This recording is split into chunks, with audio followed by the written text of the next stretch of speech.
All right, and welcome back in here to the AM Drive here, presented by pick'emwars.com/fly. Make picks against the spread, and we're in real money. Cody, we need to get you signed up for Pick'em Wars. You got to do it today. You can do it. It's 100% Deal. free, and you can win real money. That helps you fund the World Hockey Report. Cody Janzen, our guest here, do it all, 12-ounce co-owner. He's got the World Hockey Report. He's got the newest gig here on the ESPN mic. Is there anything he can't do? Well, I'm not actually sure I'm a co-owner of 12 Ounce Sports. I don't think that's an official one, so I don't want to piss off Jeff or anything, but Oh, Mike threw me I'm under the I'm a bus. I'm a co-helper. All Co-help. right, co-janitor. How about we call him the There co-janitor? you That's go. right, the Cody Janzen. I can clean floors. All right, Aaron, you want to start? Yeah, I do. I just want to know how Cody's doing. I know there's a lot going on in Canada right now, so many moving parts. We're going to talk about some of this, but just for you personally, how are you doing? Guys, I slept like 2 hours last night. I don't Oh, It's been such a mess in the hockey world. I can't even say the sports world because, it's unfortunate that, the Rush game tomorrow got pushed back. There's certain mm, restrictions, there's certain issues and stuff that they are dealing with. But I will say the way that the NLL and the Saskatchewan Rush and all the teams there have handled it, it's miles and miles better than how others have handled it. So I really got to tip my hat to the NLL and the Rush and everyone because they rescheduled the date for January 14th for the game.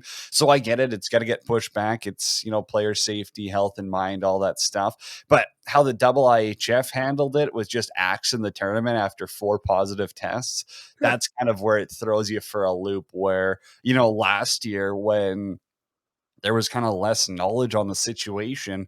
They were allowing Germany to play with 13 players. They had 10 positive tests and they said, "Hey, let's play the tournament." And this year there was 4 across the entire teams and staff and they canceled it. I don't know. I got an issue with the planning there. And we've got NHL back, but again, for the Oilers, it was 11 days or 2 weeks that they were off after COVID issues. So just everything's kind of been thrown for a loop. But again, in a sports profession, you kind of just got to roll with the punches. So again, I'm good. I'm fine. I'm healthy. Knock on wood. That's the best thing in life. But yeah, I'm ready to play some sports or watch sports, talk about sports. I just want things back to normal. It's been 2 years. who would have won the World Juniors? Well, I'm biased, and I'll Yeah, I say was going to Canada. say. I think that there is a lot of competition talk out there. Everyone's going, "Oh, Finland, they had 9 points, whatever. Like they were looking good. Sweden's got one of the best goaltenders in the world. Russia's got some firepower. The Americans have a well balanced team." But I think after Canada's loss last year in the finals, I think there was extra motivation on this Canadian side that maybe would have willed them ahead. That's why I'll give them the advantage. Again, we could argue about this. You can punch air for hours talking about who you think might have won, but I'll say Canada would have won, and they were my pick from the beginning. No, say it with me, Cody. USA. No, you picked USA. Canada. Yeah, First but they if shift the six. Americans had a attendee get COVID, and his roommate wouldn't have been able to play as well, so they would have been down 2 goalies who I assume would have been their number 1 and number 2 guys. Mhm. So I mean, they would have been done for the tournament automatically Yeah, that's a because of tough that. one. If you, so that's why I would pick against the Americans if they're fully healthy. Again, I think the Americans had some stellar players like that Logan Cooley kid. I'm telling you, I mean, if you're talk to Glenn, if you're a Pittsburgh guy, you're going to be pumped to see this kid come through. Like he's a stud in the making. There was some awesome players on the Americans. It's just so disappointing. Like I know you guys aren't huge hockey guys, but the World Juniors means so much. It's such an awesome hockey tournament. Like I'm meeting like the guys who like watch World Juniors in like 1999 when like the Jerome McGinley years, the early 2000s in Halifax. Like That's there, not there's me, to be fair. Absolutely. That there's wasn't me. so much history with this tournament that it's like just to have it taken away from you, like screw the Olympics, screw the World Cup, the World Championships.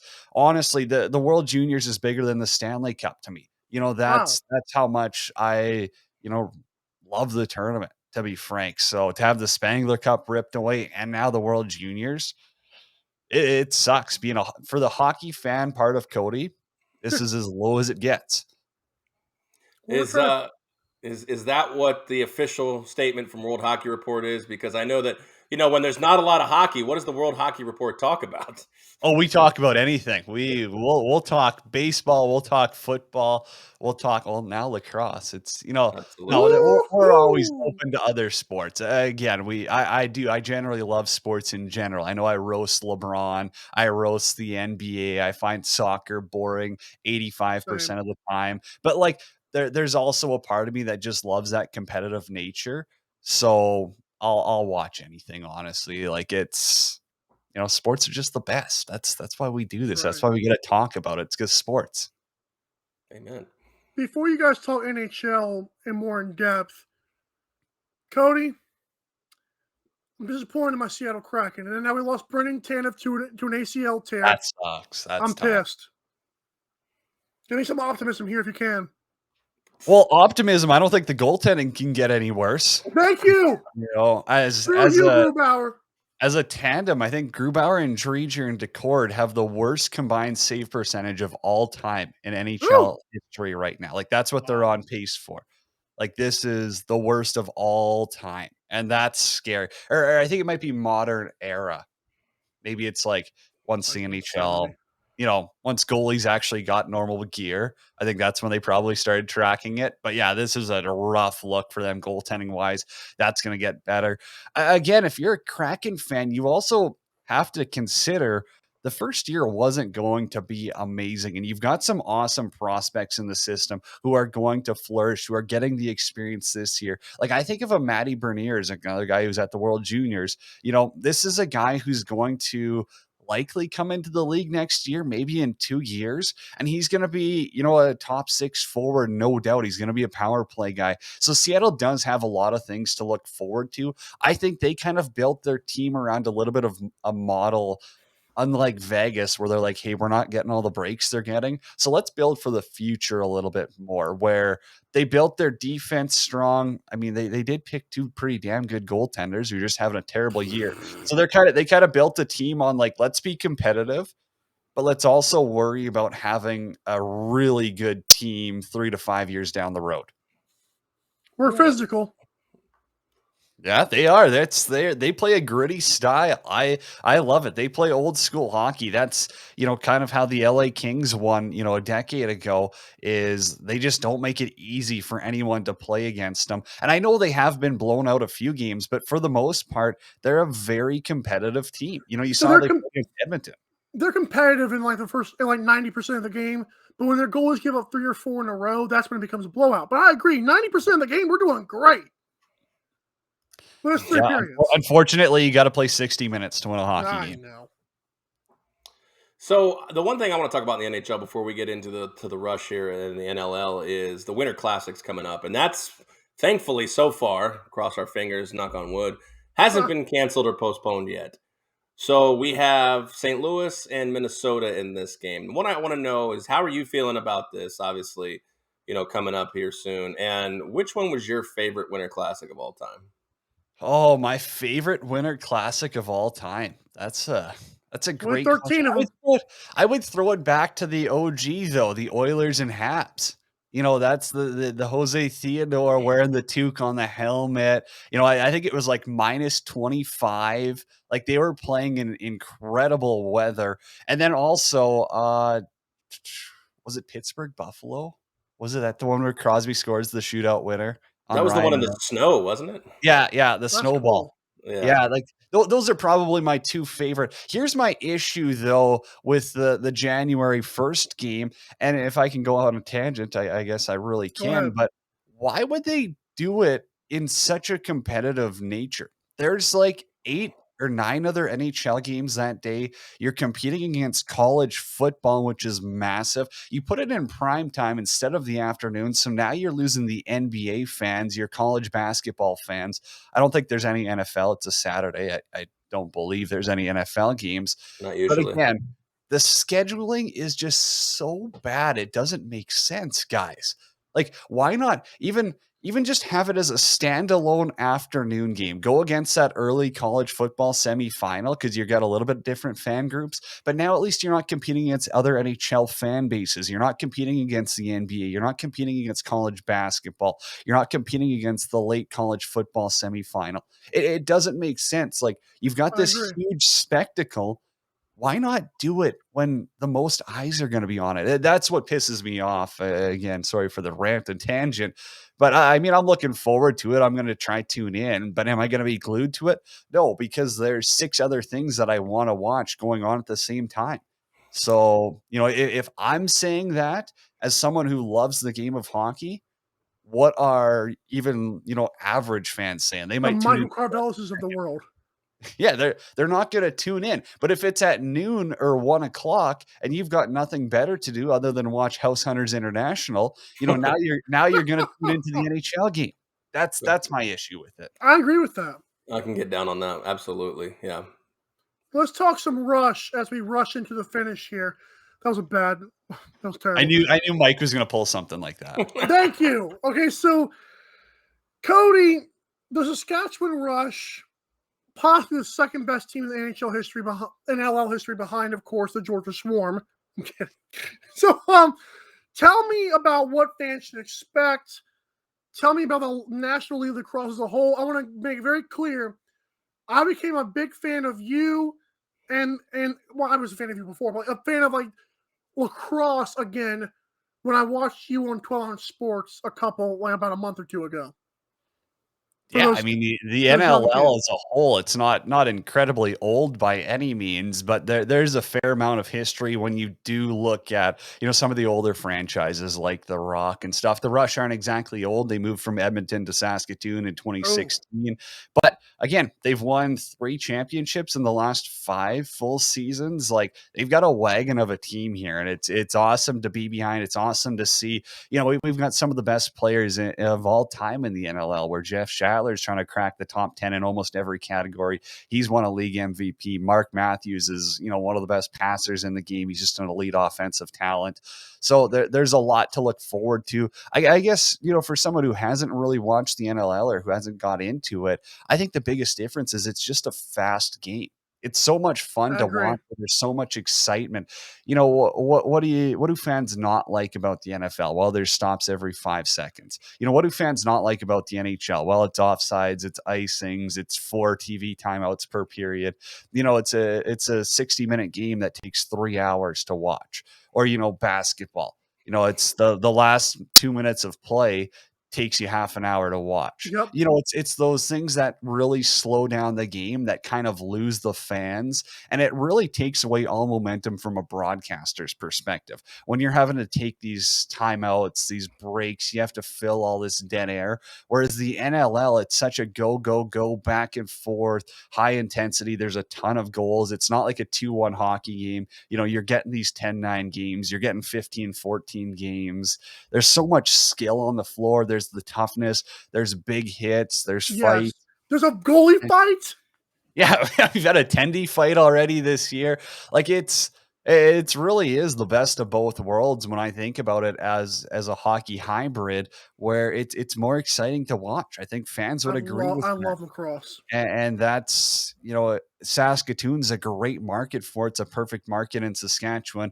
I know you guys obviously know about the CFL, but the Saskatchewan Roughriders, the most successful team there, they get great fan bases and everything. Well, it's the same for the Rush. It's a provincial team. Fans are traveling 3 hours to watch games in the middle of winter. I mean, it's minus 35 outside, and you're still putting 10,000 people in the barn. It's just cool how everyone really bands together around the team. And then from a Rush perspective, they've just got a good team. They've got a lot of good pieces in place. They've got the best GM in the league. They've got a new head coach this year. Jeff's really getting his feet on the ground here. They won their last game against Vancouver. That's a gritty win. Vancouver was 2-0 to start the season. So, it's positive. It's the league is growing. That's one thing where I think a lot of leagues can see their viewership, their fan bases decline, but the NLL as a whole, they're growing. And that's why TSN picks them up. That's why ESPN picks them up and wants their games, because, the fans are consuming the content. Do you remember when you said "Kohut lays the boom"? I need one of those if that happens. Okay.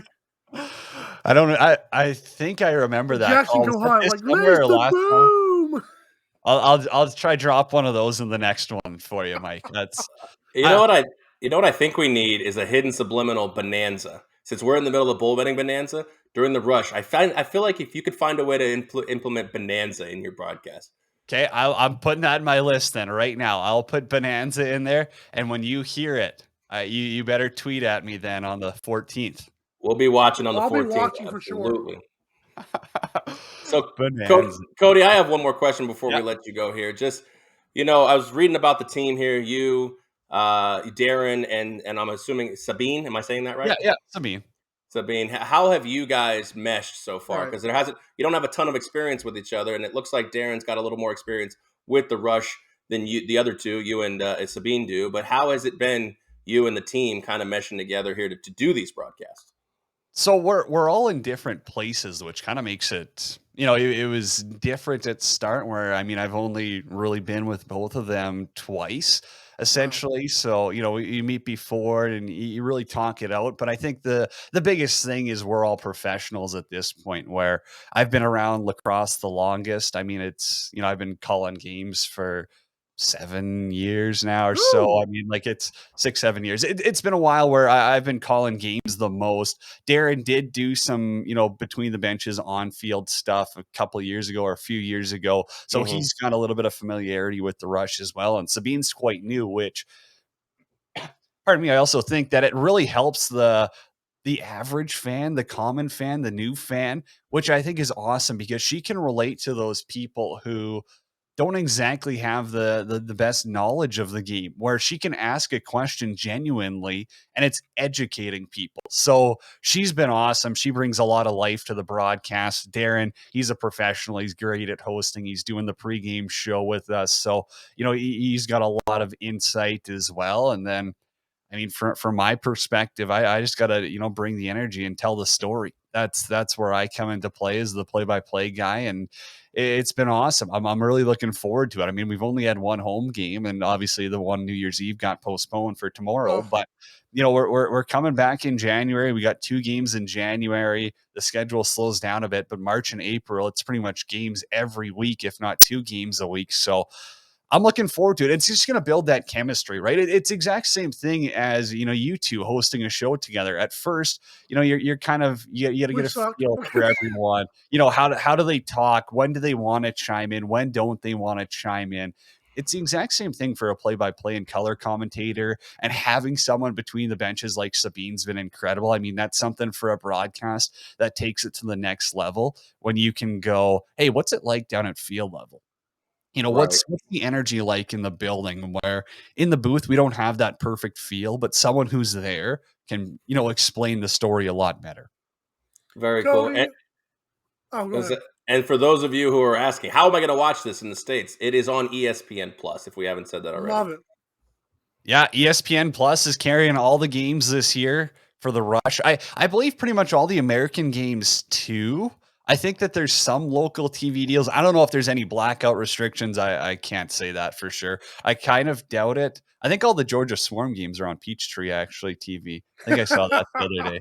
But there's local TV deals and Aaron. I mean, one of the things I'm most excited about, the NLL's coming to Vegas. That's going to Yeah, be I the best. can't wait. I can't wait. That's I know you love, Canada, but maybe if you come to Vegas, we'll party it up, especially if you get the gig here. Or do they travel across the country lines? I know not right now, but maybe in the future. Oh no, we still do. That's Oh, yeah, okay. yeah. So this year we're not doing all the road games, so I'm not going to be traveling everywhere. But next year, I think with the Rush broadcast crew, with the team they've got there, like the whole business admin side and ownership has been awesome for the Rush. Like they got sold a year ago or so. So Bruce Urban sold the team to the Priestner Group. So it's new ownership. It's a bunch of they own the Saskatoon Blade, so it's a lot of hockey guys kind of taking over, and they've been awesome to deal with. Like it's kind of like 12-ounce sports where I can throw an idea off of them and they're receptive to it. They're like, hey, that's a great idea. Like, how can we play off it? Like they want to grow, which is what makes the league so special. Fair enough. Well, Cody, we have to leave it there because we got to We got more to get to here, but thanks so much. And I'm excited for January 14th. I really am. Absolutely. Appreciate you guys. Always fun coming on. Love seeing the success you're having with the show. Some big numbies yesterday too. Holy, you guys are gonna crack the 1K club soon here. Let's go. Happy New Year, Cody. Let's go. Happy New Year. Thank you so much, Cody.